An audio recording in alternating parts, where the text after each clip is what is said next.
எதிரியாக இன்னல்கள் பல வந்தாலும் எனக்கென்று ஒரு எதிர்காலம். நான் அண்ணன் செந்தமிழன் சீமான் வழியை தான் பின்பற்றுவேன். தூற்றுபவர்கள் தூற்றட்டும், போற்றுபவர்கள் போற்றட்டும், எனக்கு ஒரு கவலை இல்லை. இங்கு கொட்டும் முரசே கொட்டு, 8 திசையெங்கும் கொட்டு, அடுத்த முதல்வர் அண்ணன் செந்தமிழன் சீமான் என்று நீ சொல்லி சொல்லி கொட்டு. நாம் ஜாதியாக மதமாக பிரிந்து கிடந்தால் இங்கே மாற்றம் ஒன்று வராது. ஒன்றுபடுவோம், புரட்சி புயலாக ஒன்றுபடுவோம். நாம் ஒன்றுபட்டால் அந்த இமயம் கூட தலை சாய்க்கும் நம் பக்கம். நன்றி, வணக்கம். நாம் தமிழர். எல்லோரது வாழ்க்கையும் வரலாறு ஆவதில்லை. வரலாறானவர்கள் யாரும் தனக்கென வாழ்ந்ததும் இல்லை.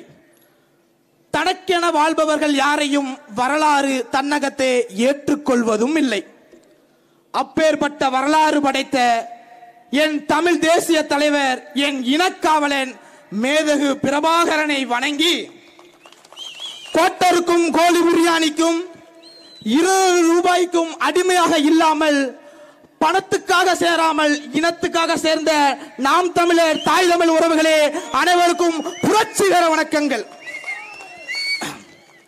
வேளாண்மை என்றாலே அது இயற்கை வேளாண்மை தான்.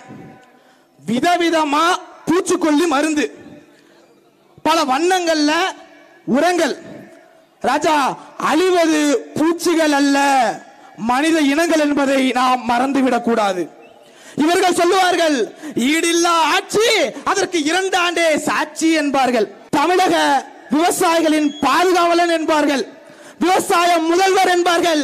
என்எல்சியில் நெய்வேலியில் அத்தனை நெற்பயிர்களை அளித்தும் பொழுது கோமாவில் இருந்தீர்களா திமுக காரர்களே? என்ன செய்து கொண்டிருந்தீர்கள்?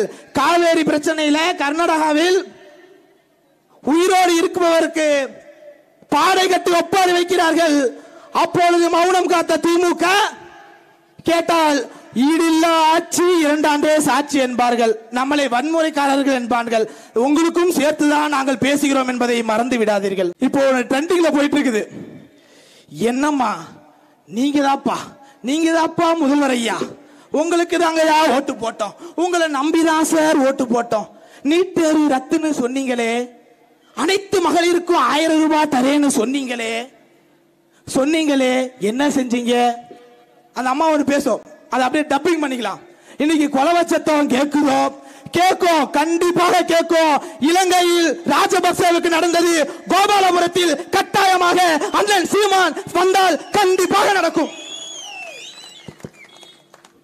திராவிட மாடல் ஆட்சி என்பது வெறும் காரியத்திற்கான ஆட்சி. அவங்களுக்கு காரியம் இருந்தாதான் அந்த பணியை செய்வாங்க. இது உண்மை. என் பாட்டன் என் தாத்தன் இமானுவேல் சேகரன் செத்து எத்தனை வருஷம் ஆகுது. ஆனா இப்போ வந்து சொல்றாங்க உங்களுக்கு 3 கோடியில மணிமண்டபம் வைக்கணும்னு சொல்றாங்க. இப்போ இத்தனை நாள் என்ன பண்ணிட்டு இருந்தீங்க? இத்தனை நாள் நேத்து தான் பதவிக்கு வந்தீங்களா? நேத்து தான் ஆட்சி அமைத்தீங்களா? கேட்டா பதில் இல்ல. என்ன செய்வது? கொடுமை. அரசு பணியாளர்கள் தினம் போராடுறாங்க. சம வேலைக்கு சம ஊதியம் கேட்கிறாங்க. பட்டியலின பணியாளர்களுக்கு பதவி உயர்வு வழங்க மறுக்கிறாங்க.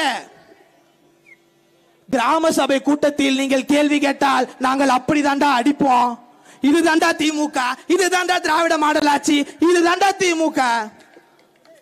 புரிந்து கொள்ளுங்கள் நன்றாக. எது வெண்ணெய் எது சுண்ணாம்பு என்று உணர்ந்து நாம் செயல்பட வேண்டும். எளியவன் வாங்கினால் ஊழல், வலியவன் வாங்கினால் லஞ்சம்.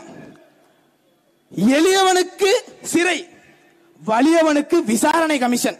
இதுதான் நாடு. இதை தூக்கி குப்பையில போடு. எங்க அண்ணன் சீமான் அவர்களுக்கு ஓட்டு போடுங்க, அவ்வளவுதான்.